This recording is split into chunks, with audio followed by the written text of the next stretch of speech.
clase del día de hoy.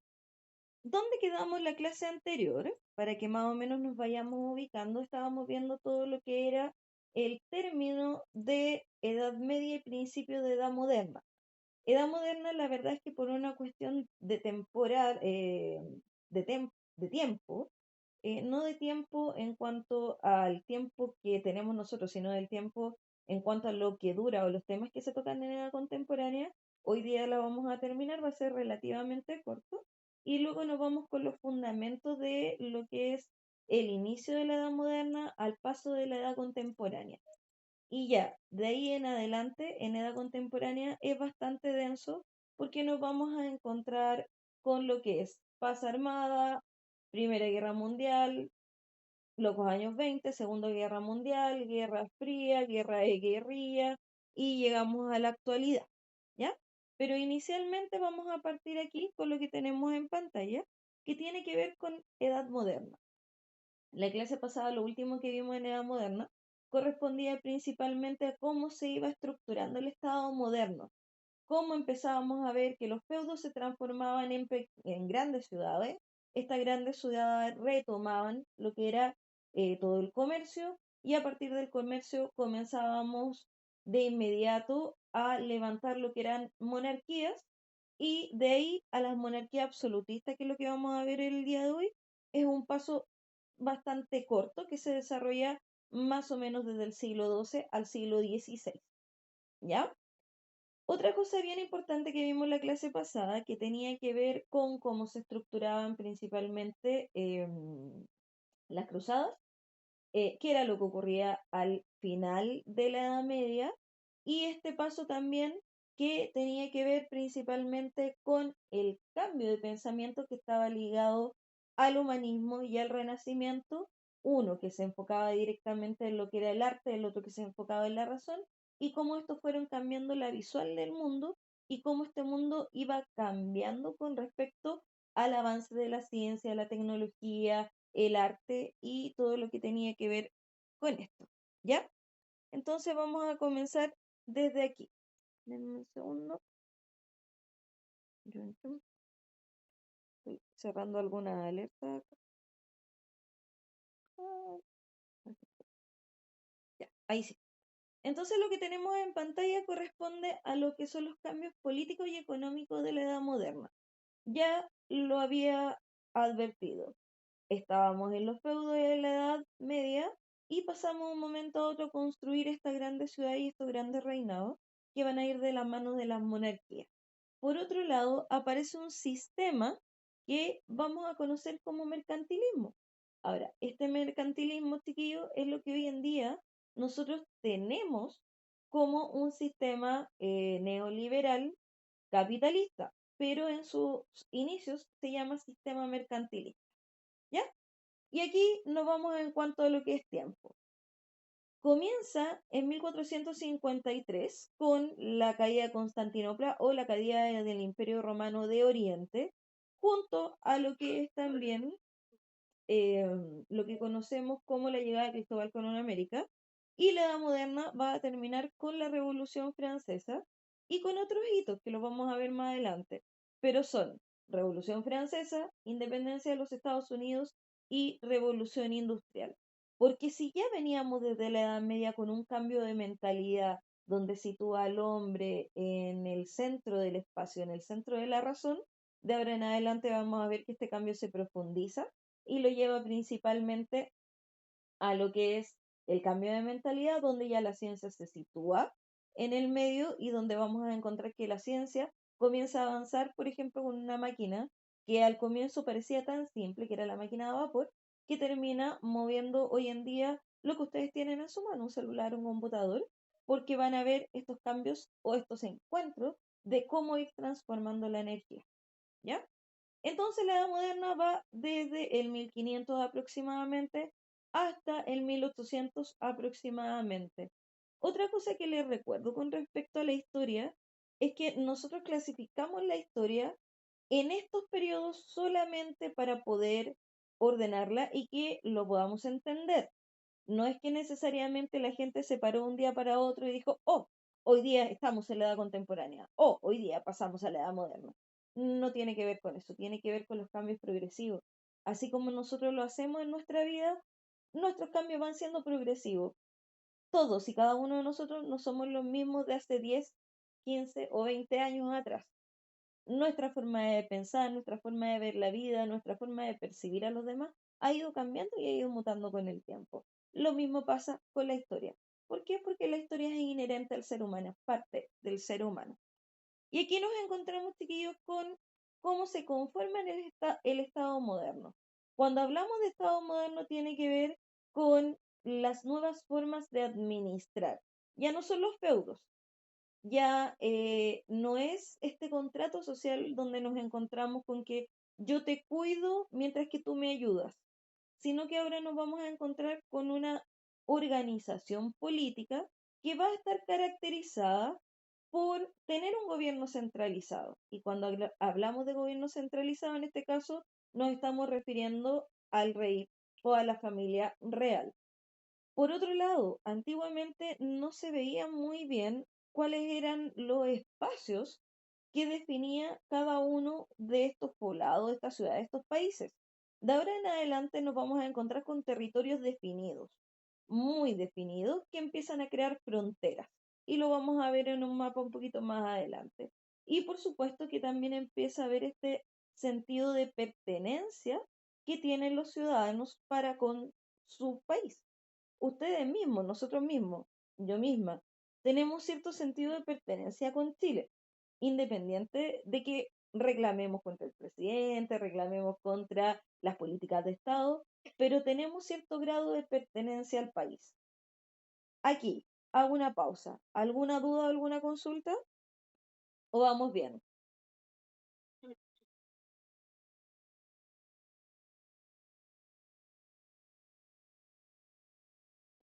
Ya, bueno, voy a asumir que vamos bien, chiquillos, aunque les voy a decir que es bastante desmotivante que no haya ni siquiera un sí, profe, o un no, está equivocada. Súper poco motivante. Gracias, Nicole, por su pulgar. Muchas gracias.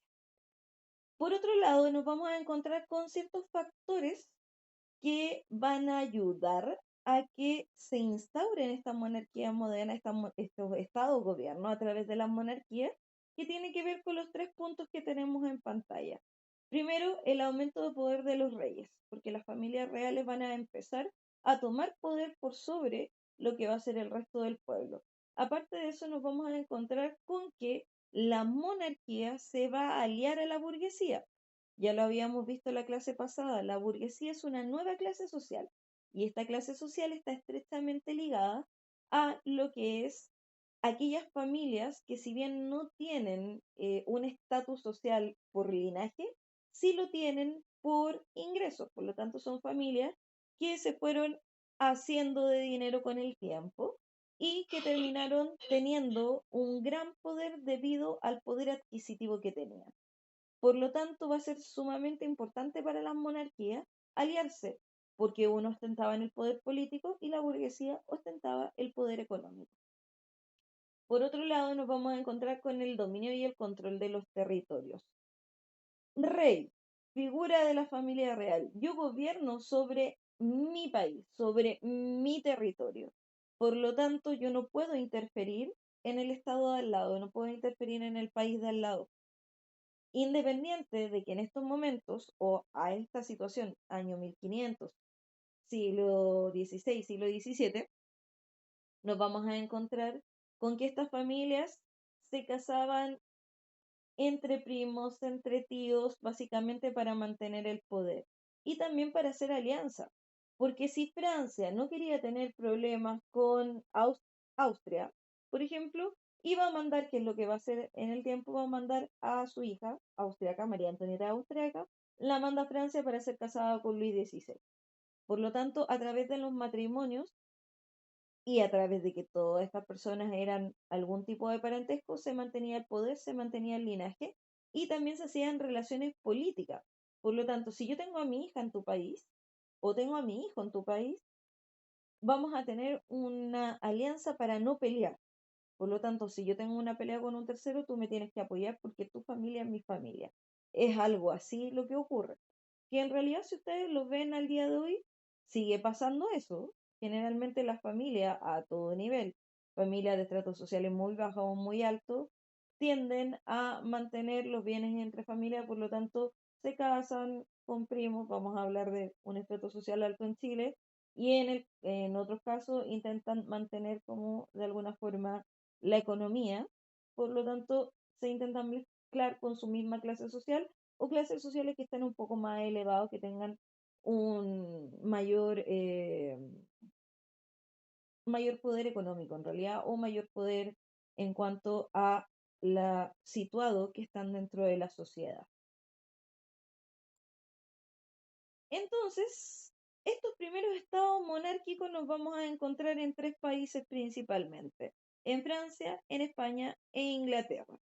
Mientras que el Imperio Romano, que se había estado recomponiendo a través de los siglos y que se había mantenido con el Imperio Germánico, va a mantener algunos rasgos feudales, van a elegir o van a eleccionar a su emperador por elección y el otro por el coronado del Papa.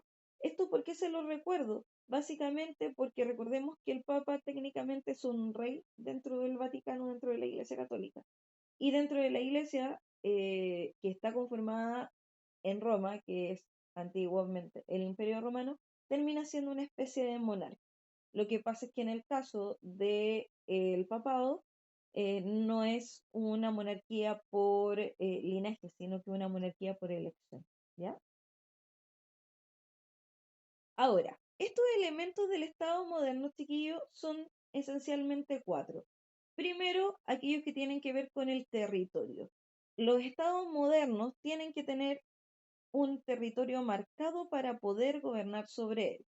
Por otro lado, tienen que tener un gobierno, que este gobierno puede ser de una monarquía absolutista o algún tipo de gobierno de otro tipo, por ejemplo, republicano o parlamentario, pero tienen que tener un sistema de gobierno. Escucho una voz por ahí, ¿alguien quiere preguntar algo?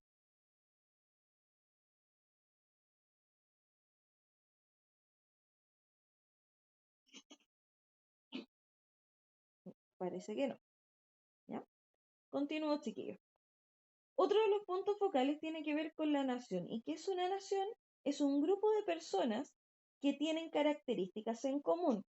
Por ejemplo, idioma, forma de ver la vida, religión, cosas tan simples que tienen que ver, por ejemplo, con la comida, el tipo de trabajo.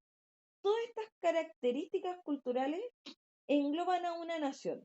Por lo tanto, para ser un país, necesariamente este país tiene que tener una nación. Y la nación son las características que terminan englobando a la cantidad de personas. Sin ir más lejos, nos podemos ir al caso de Chile. Nosotros tenemos ciertas características. Pregunta, y esto para que vayamos interactuando, chiquillos, y no se haga tan monótono. ¿Cuántos desayunan pancito con té? Yo, yo, Ya, yo, la mayoría. Eh, Tiare, me parece que claro. ¿Hay alguno de ustedes que se les haya pasado por la cabeza, no sé, desayunar un plato de poroto? no, no, Bajo no, ninguna circunstancia, no, ¿cierto? muy pesado, muy pesado. Para nosotros es muy pesado, ¿cierto? Pero tenemos culturas hermanas, países latinoamericanos, donde comen un plato de arroz con poroto y nosotros quedaríamos, pero hasta acá. ¿Por qué? Porque una de las características de la nación chilena es un desayuno que no es tan pesado, que se basa en té y en pan. ¿Se entiende el ejemplo? Sí, profe. Nicole, ¿iba a decir algo a usted? Sí, profesora. Sí, profe. Está exacto lo que está diciendo usted. Sigamos con otro ejemplo. Bueno, nosotros somos el único país latinoamericano que toma once.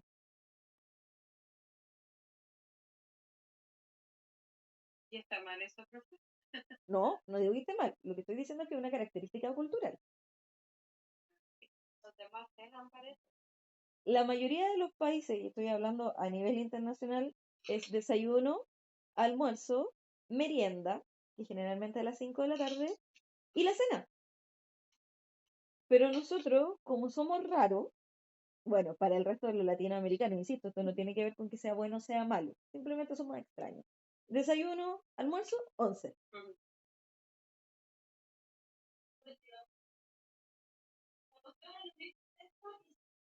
Y cena, porque también hay cena en la noche, algunos. Pero son muy pocos. ¿Y por qué viene esto, chiquillos? Antiguamente se hacía, pero ¿quiénes lo hacían? La gente que tenía un poquito más de recursos. Pero si hablamos de todo, estamos hablando del grueso de las clases sociales, estamos hablando del C1 hacia abajo, estamos hablando de la clase media, obrero, las lucas no alcanzaban para tanto, por lo tanto, ¿cuántas comidas eran al día? ¿Tres? Tres. Y ahora pregúntense por qué tenemos uno de los índices con mayor cantidad de gente diabética en este país, o en Latinoamérica. ¿Quién dice? Mm,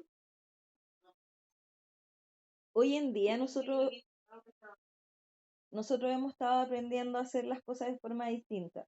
Y yo sé que hay muchas personas que desayunan bien, desayunan muy temprano, almuerzan temprano y tienen sus 4 comidas. Pero en la mayoría de las casas no había lucas, por lo tanto el desayuno, que era súper austero, un pancito con un tecito. El almuerzo un poquito más fuerte y la once era a todo reventar, porque básicamente esa era como nuestra estructura en virtud de el ingreso familiar, en virtud de un montón de cosas. Entonces, todo esto, chiquillo independiente, insisto, no lo estoy viendo porque sea bueno o sea malo. Tiene que ver con que todas estas características nos hacen conformar una nación, aunque no estemos agarrando del moño, pero conformamos una nación. Y es con lo que quiero ir acá. Porque para haber un país necesariamente tiene que haber una nación con rasgos culturales específicos. Y si a eso le sumamos la organización jurídica, que en el caso de nosotros, en nuestra constitución, la división de los tres poderes, el Estado, ejecutivo, legislativo y judicial, por supuesto que vamos a tener un país. Ahora, dentro de Chile, ¿existen naciones? No.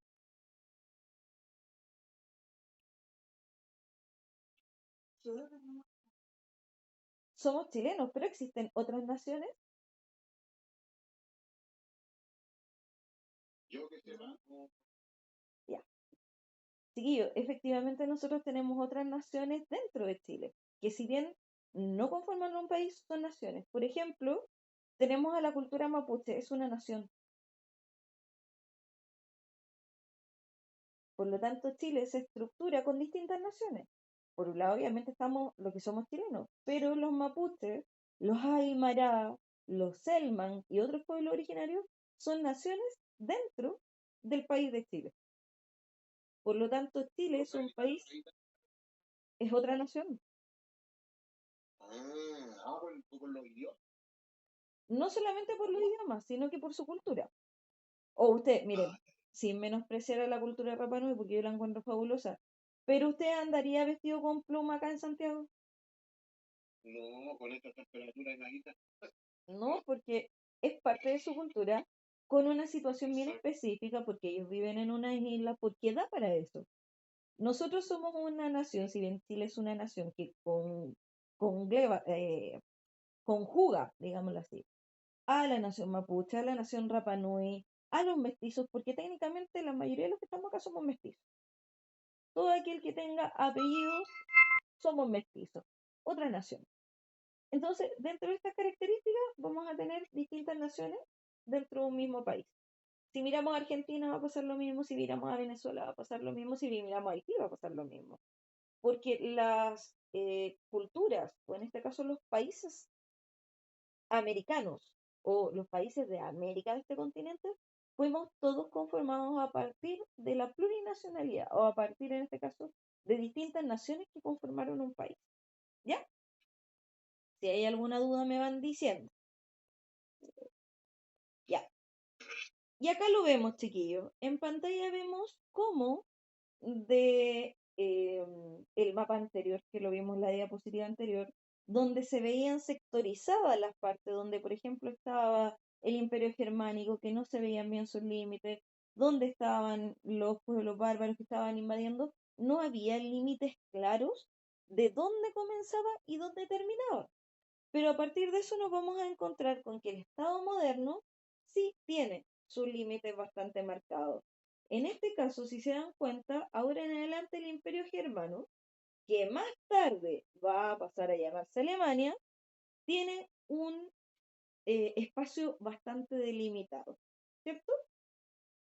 Hungría también, Austria también, Francia tiene un espacio muy limitado. Si se dan cuenta, el espacio donde debería aparecer España aparece como Castilla, porque originalmente era Castilla. De ahí ya se unificaron en España, pero originalmente era Castilla.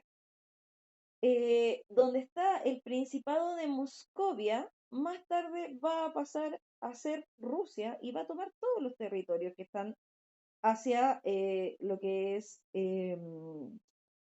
África y gran parte de Asia. Y nos encontramos con el Gran Ducado de Lituania, que también va a pasar a ser parte más tarde de Rusia. Valaquia también va a pasar a ser parte de Rusia. Abajo está el Imperio Otomano. Por lo tanto, nos encontramos, chiquillos, con que el Estado moderno, a partir del siglo XV, se conforma en espacios cerrados. Si nos vemos en la parte de arriba, aparece la que va a ser más tarde Gran Bretaña, aparecen los tres países que componen Gran Bretaña, que es Escocia, Irlanda e Inglaterra, que más tarde van a conformar los tres y van a pasar a ser la Gran Bretaña. Y que hoy en día los tres se llaman Inglaterra, pero originalmente tenemos lo que es la división de los tres países. Entonces, ahora en adelante vamos a ver una marca bastante específica en cuanto a la delimitación de los países. Bueno, ya hablamos un poquito de lo que son las monarquías absolutistas, ¿ya? ¿Quiénes respaldan esto? Estos dos caballeros principalmente, chiquillos, que ya los conocíamos de la clase anterior, que uno es Nicolás Maquiavelo y el otro Jacques de Bossu y Thomas Hobbes, que van a decir, a diferencia de lo que se pensaba durante la Edad Media, que Dios le da el poder al rey para que el rey ejerza el poder sobre el pueblo. Mientras que más atrás, en la Edad Media, era al revés. Se decía que Dios le daba el poder al pueblo para que el pueblo pudiera hacer que el rey gobernara. Por lo tanto, este tipo de cosas se van olvidando con el tiempo. Después se recuerdan.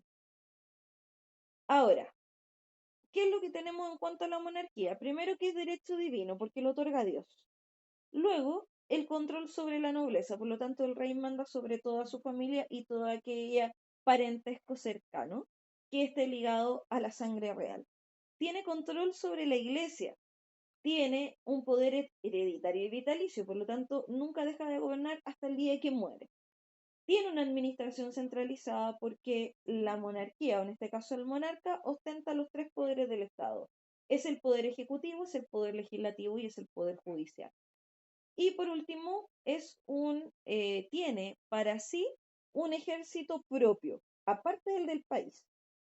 Que aquellos, por ejemplo, que les gusta el anime, lo pueden ver en Ley de Oscar, que marca muy bien quién es la Guardia Real, que de alguna forma protege al rey de Francia. Aquí cada monarquía tenía lo mismo.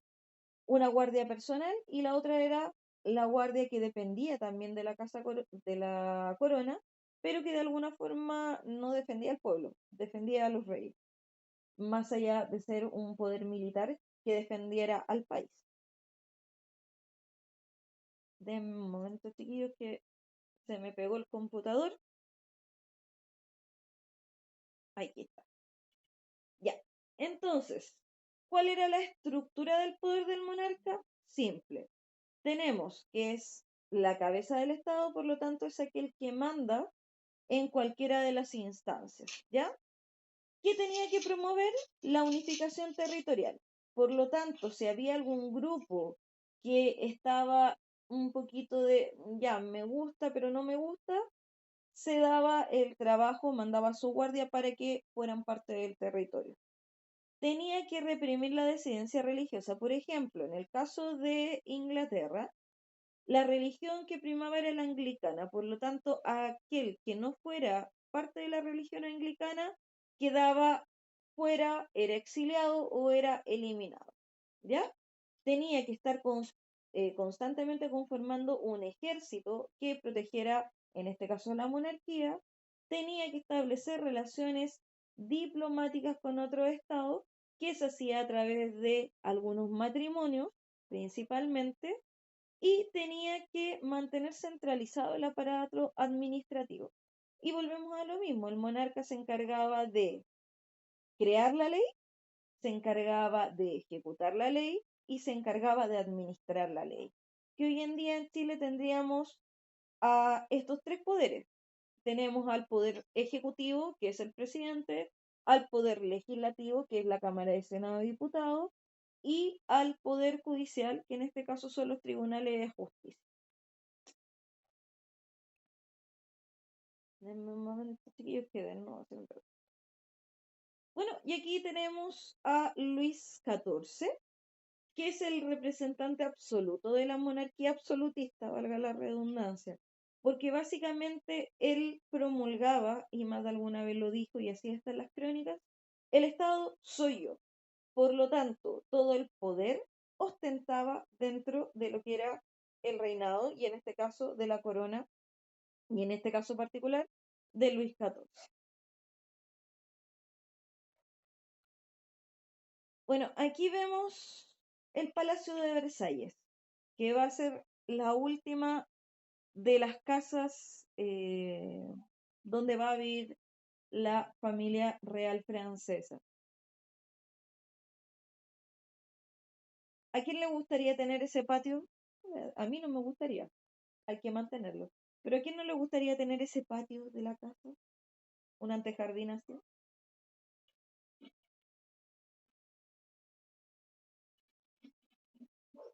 Sería maravilloso. Sí, sería maravilloso. ¿Y con qué costo? Porque ya mantener la fuente sería carito.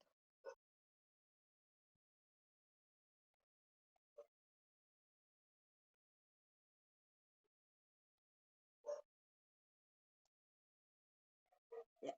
Y nos vamos con esto, y ya con esto vamos a ir cerrando, chiquillos, lo que corresponde a lo que es edad moderna. ¿Se acuerdan que en algún momento hablamos de la pirámide social durante la Edad Media, donde estaba el señor feudal, la familia del señor feudal, luego estaba el pueblo y abajo los esclavos? Ya. Para inicio de la Edad Moderna nos vamos a encontrar con que esta sociedad estamental se va a subdividir en mayor cantidad de escalones. Vamos a tener a la nobleza por un lado y por otro lado vamos a tener aquellas personas que no tenían privilegios o también eran conocidos como el tercer estado. Mientras que en los escalafones iniciales vamos a tener a la nobleza, al rey, vamos a tener a los burgueses que ostentaban el poder económico. En la parte de abajo vamos a tener a algunos asalariados de gobierno, que en este caso eran asalariados del Estado.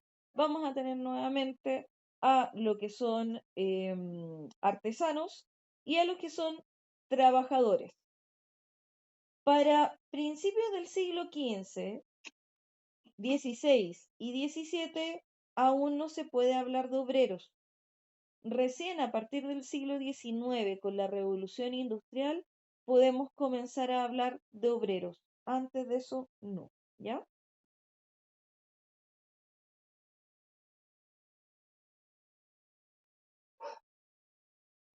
Ya. Y último tema que nos corresponde a lo que es edad moderna, tiene que ver con el sistema del mercantilismo.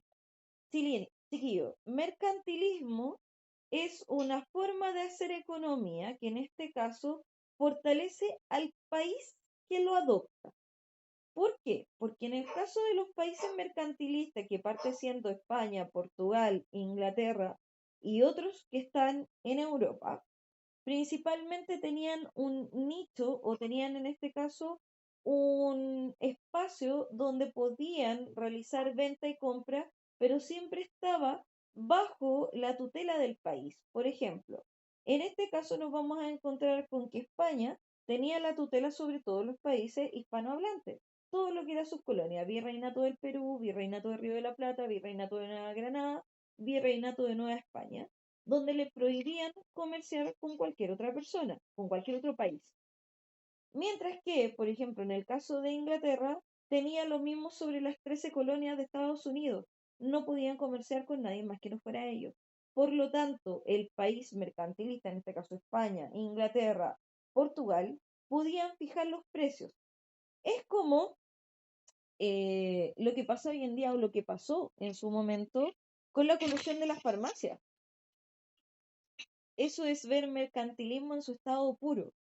¿Por qué? Porque sabemos que en este caso las farmacias se pusieron de acuerdo para cobrar lo mismo todas. Por lo tanto, ¿había competencia? ¿Usted realmente podía elegir dónde comprar? ¿O cuáles eran sus criterios de compra?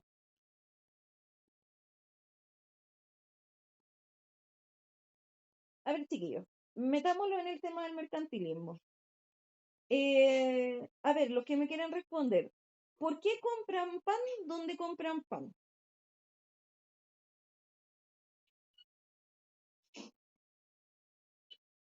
Se me fueron todos. No entendí la pregunta. ¿Por qué rico? Ya. Le repito la pregunta a la compañera que no la entendió. Usted compra pan en un negocio X. ¿Por qué compra pan en ese negocio? Una compañera dijo que era porque era rico. Entonces yo porque más grande.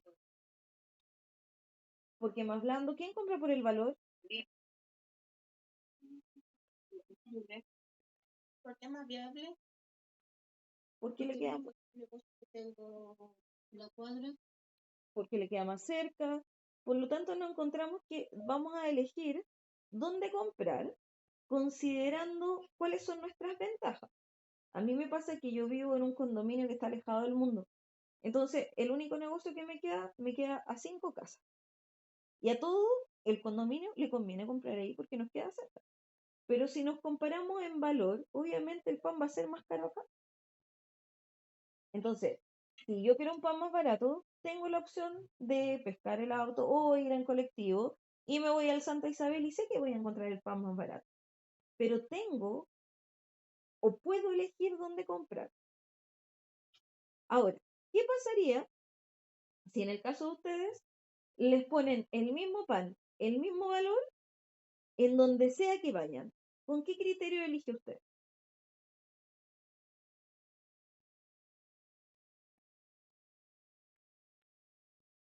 Cercanía. Cercanía va a ser el único criterio. Por lo tanto, el mercantilismo, esto es lo que les dice. Es el mismo proveedor, en este caso España o en este caso Inglaterra, para enviarle todos los productos. Por lo tanto, usted sabe que sí o sí va a tener que comprar las aceitunas que vienen desde España. No le puede comprar a nadie más. Eso es lo que pasa con el mercantilismo, chiquillos.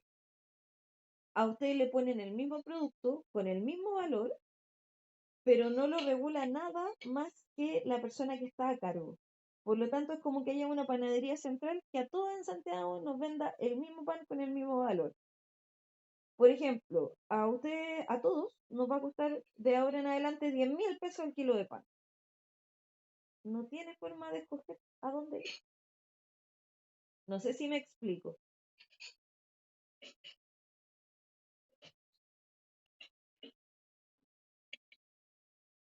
Ya. Como nadie está respondiendo, asumo que me entendieron. Sí, profe, entiendo. Ya, chiquillas, muchas gracias por responder. Y con eso cerramos lo que es edad moderna y nos vamos a edad contemporánea. Chiquillos, ya con esto estamos terminando la clase. Son, de hecho, 3 o 4 diapositivas. La edad contemporánea va a estar marcada por una situación que tiene que ver con los cambios en la mentalidad, Pero no solamente con los cambios en la mentalidad, sino que con los cambios tecnológicos de la mano.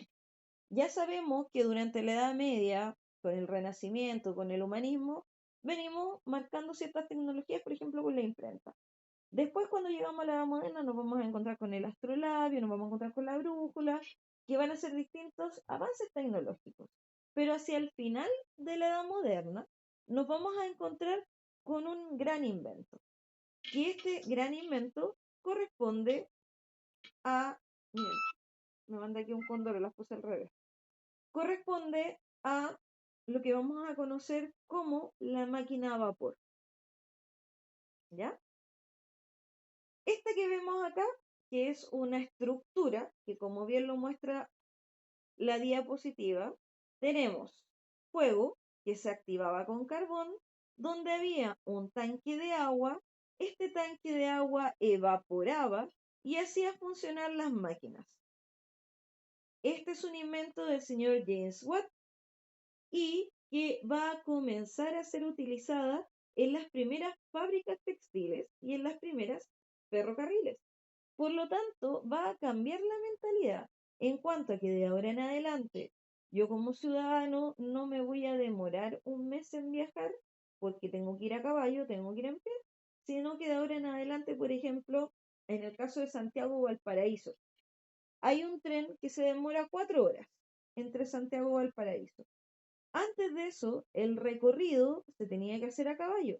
Y entre que el caballito tiene que descansar, tiene que comer, tiene que tomar agua, un viaje a Valpo perfectamente podían ser 5 días a caballo.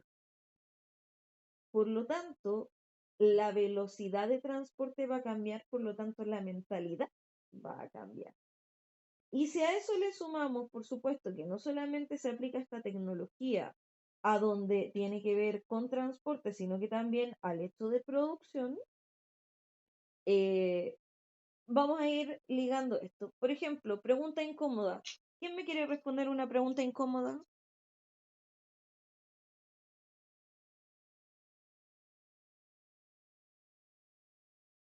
¿A quién le puedo hacer una pregunta incómoda? Depende. Es una pregunta íntima.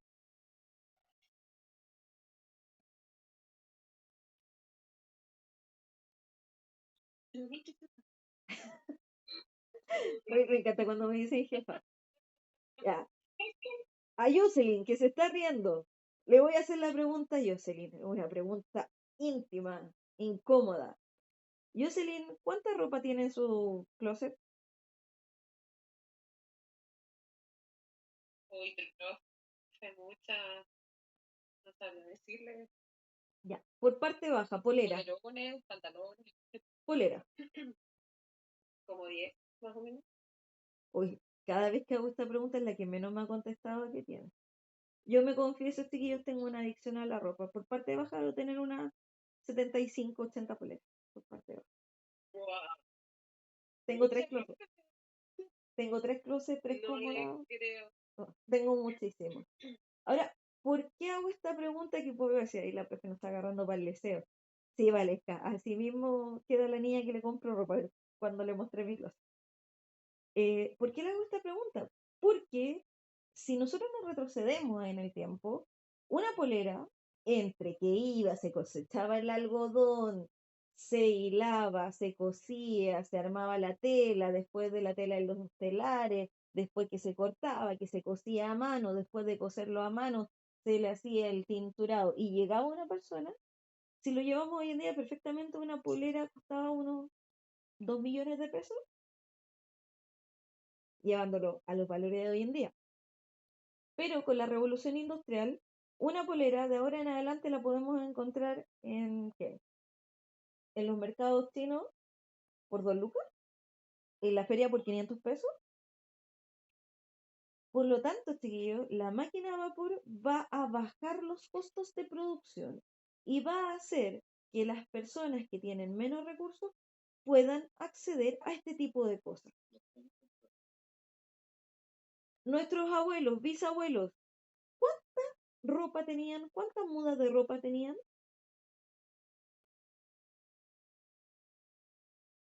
¿Pocas? Yo creo que 2 o 3. 3 prendas 3 prendas y era la ropa de la semana y la ropa para ir a la iglesia.